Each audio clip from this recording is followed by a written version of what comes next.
नमस्कार digital news TV को आपण मानक स्वागत। बांग्लादेश राजनीतिक अस्थिरता बंद है।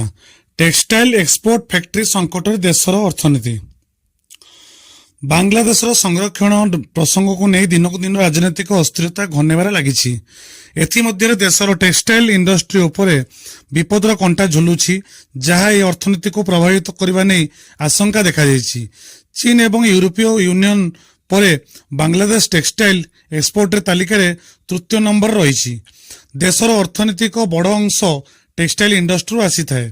तेज बांग्लादेश रे हिंसा देखा जा परे दुईटी बड़ कंपानी देशर थिबा निज कारखाना बंद करिसंती।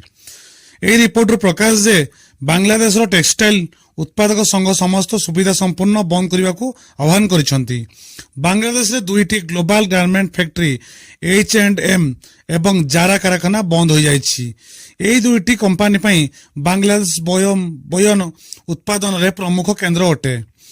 H&M बांग्लादेश प्राय 1000 रु अधिका फैक्ट्री कपड़ा ऑर्डर करिथाए। सेहीपरि जारार प्रमुख उत्पादन क्लस्टर बांग्लादेश रही।